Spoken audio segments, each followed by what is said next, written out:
Stephanie Bogan, it's great to chat with you today. This video is fun because it's inspired by a back and forth we had on a LinkedIn post from a little while ago, but it was all about presence. And I think that presence is something that is such a challenge to all of us every day. The post was one that I put out that is near and dear to my challenges that I have with presence. And it was the post said, living in the moment is one of the toughest challenges for me. Life seems to push us to focus on what is to come, and we miss what is actually happening in the here and now. And I actually recently sent an email to our team about this, right? We're so focused on the future and where we're going and worried about what has happened and the impact that we forget the gift of right now. And I think that this has really changed. And we were talking a little bit before, for me, especially since I've had kids, and I know that that's hit home to you as well. But when we were going back and forth in our comments, you had mentioned how you help coach clients on being present, because it's one of the biggest challenges. I want to hear more about how you help people and your learnings of staying present. Yeah. I'm making all these notes. I'm like, oh my God, like I'm new. Like, oh my God, all these things I want to say. One, so excited to do this with you. It was a great social exchange. And that's what I love about social is, right, you get to really connect with people and exchange ideas and have a good dialogue around them. The thing about presence that really strikes me, and I wanted to ask, how old are your kids? So I have a 3-year-old and a 10-month-old. So they're young. Yeah. Yeah. Okay. Mine are 11 and 15. So I sympathize, but Yeah. such a great age. But the story that I tell about presence, and this was back when I had Quantivis, right? I was, a great brand and we'd been acquired, I basically didn't need to work. I was just doing these cool things, right? With the integration and I had Emma at the time, and she was I think she was learning to crawl. And I remember very vividly sitting in her room, right? So I'm at the peak of my success, right? Heralded, this awesome consultant, right? I've gotten acquired by a Fortune 200 firm. I'm so cool, right? And I was sitting in my daughter's room, and at one point she was across the room. And the next thing I know, she's like on me, like tapping me, like, Mama, pay attention to me. And I was sharing with you earlier, like, I cannot tell the story without getting choked up because it's so impactful. Like, it was a moment of decision for me where I realized that I didn't know where I'd been for the last 3 or 4 or 5 minutes with my child. I was utterly not present. And it really struck me as something that was not in service of who I wanted to be, right? I literally grew up in a trailer park. My mother came down with a mental illness at the age of 9. I had to help raise my sister, like lots of the ensuing, right, hard stories, traumas, etc. It made me a great human being, but like it wasn't easy at the time. And so for me, all the success at work, I thought it was going to create the significance and money was going to give me meaning. And so I checked all those boxes. And here I sat with my child feeling like an abject failure. And I just thought, wow, the success thing is not all it's cracked up to be. Like, this is not serving me. I'm still the princess and the pea. There is still something I'm trying to solve for, and I just don't know what it is. And I ended up staying at Genworth, integrating a lot of really cool, built out, multi-million-dollar tech platforms, scaled advice, like really great stuff. But I ultimately took a year off and traveled with my family because I just wanted to learn how to be present with them. And people ask me all the time, like, why did you retire from United Capital, like at the peak of your career, right? It was a big story at the time. And I love the work I did there. I just saw the guys at Future Proof, right? Gary and Mike, and it was like a big reunion, and Katie and like, it was an amazing, Candace. It was a great time. But when we got that third round of funding, right, another 40 million, I had to sign off on every single deal that we did, right? It was suddenly like, fly here and do this and talk to these people. And all of a sudden, the presence that I had gained in that year, because I was once again spinning on the wheel of, achieving this big glorified thing. And it was a really cool thing, by the way. I just opted out because it wasn't the thing that was creating my definition of success at that point in my life. And so for me, people ask me why I'm retired. And it was because I learned the power that mindset has over our ability, not just to be successful, but man, to be present and joyful and to be successful in a way that's satisfying and empowering. I was at Future Proof yesterday and people kept coming up to me and they're like, we loved your presence on stage and you're so confident, literally. And I was like, me? Really? And I was like, it's a choice. It's utterly a choice to just show up and say, this is who I am. This is what I stand for. This is what I'm about. And look, I get static for that choice. Like, just go on social media on occasion. And I don't shrink from it at all because I'm so clear on my purpose and my passion. Like, Life's Limitless as a coaching firm is a passion project for me. I don't have to do it. I do it because the power that mindset has had on my life, on my success as a business. Literally, I did in a year with Limitless what I had done in 10 the first time, right? Applying these principles. So for me, it's not just about work-life balance. I was speaking at Future Proof yesterday, and Brittany, who runs an amazing firm, used the phrase work-life presence, which I want to give her credit for because I think it was awesome. What's work-life presence? Because our worlds are changing. There's a lot of, I call it equilibrium. You might get something from me on social at 5 a.m. I wake up at 4 or 4:30. It's my quiet time. You might not, right? But I might also be gone for 4 hours in the middle of the day running the PTA. And my schedule is completely designed to account for that as a part of my lifestyle. I have 2 days a week that are core, I call them commitment days. Like, I actually need to show up no matter what, right? They're call days.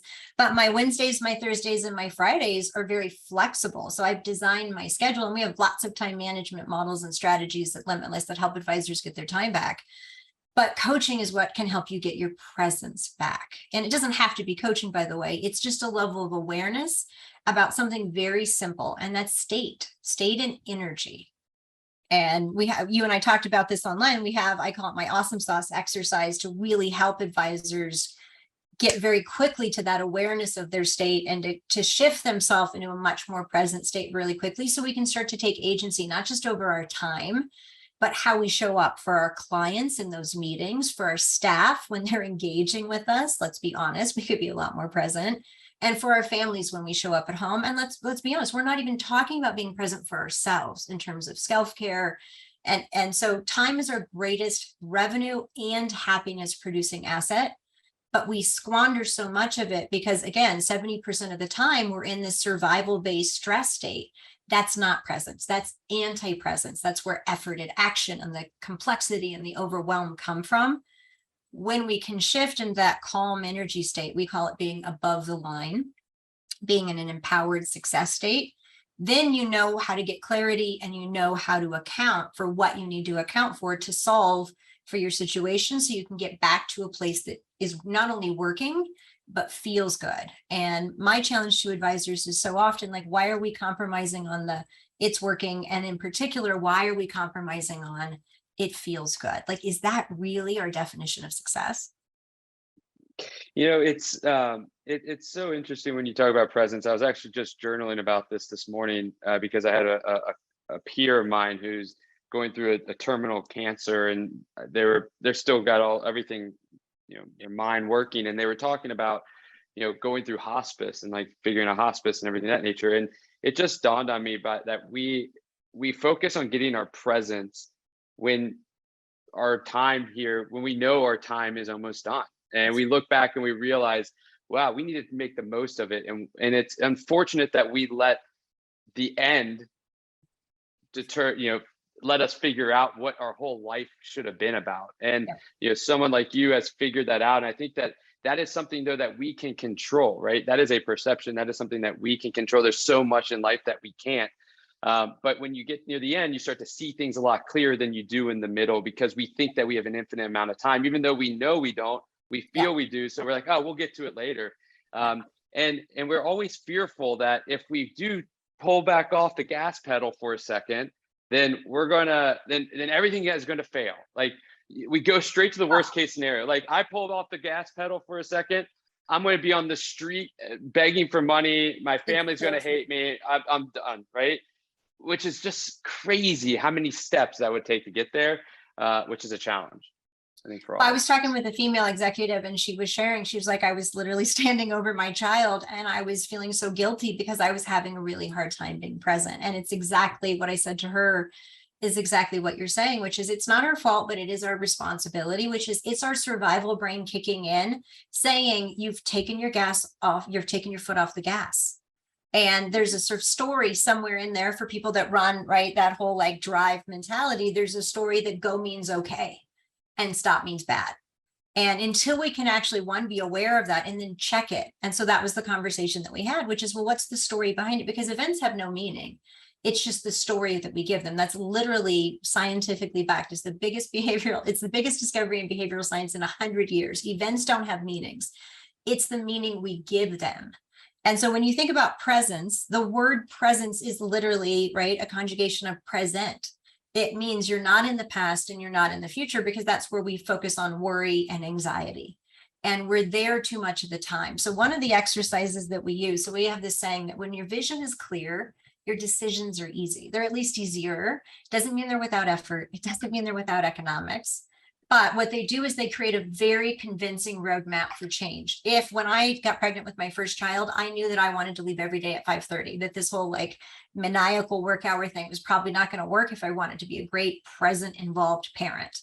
When I made that decision, it required me, the Latin root of the word decision and commit actually means to cut off, as in to cut off any other possibility. When we have a why that is bigger than the what if, the worry, the fear, the anxiety. For me, the why was being present for my children, right? Being present for my clients and not constantly feeling guilty, like I had to straddle that space. And I was always the one that was going to suffer as a result of trying to be in service of that, never quite getting it right. So we don't want tomorrow. There's this great quote we use at Limitless, which is Tomorrowland, where 99% of human possibility lies, right? We don't want that. And that's the feeling. We feel like if we don't do more or enough, like check your story. What is the story that's driving you in those moments? Because as soon as you're aware of it, you can check it. And we have an exercise, I know you wanted to go over this, that we call the line exercise.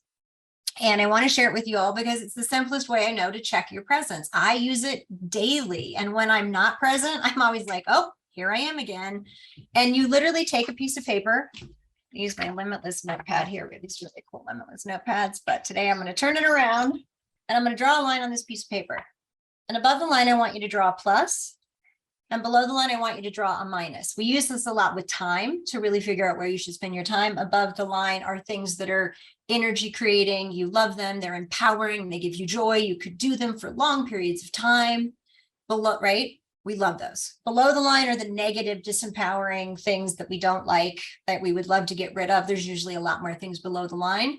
The fastest way to growth and happiness is to just do the things above the line, which means you've got to look at your staffing and your operations and growth to figure out, right, how to get out of all but these things. It doesn't mean you have to grow a big firm, by the way.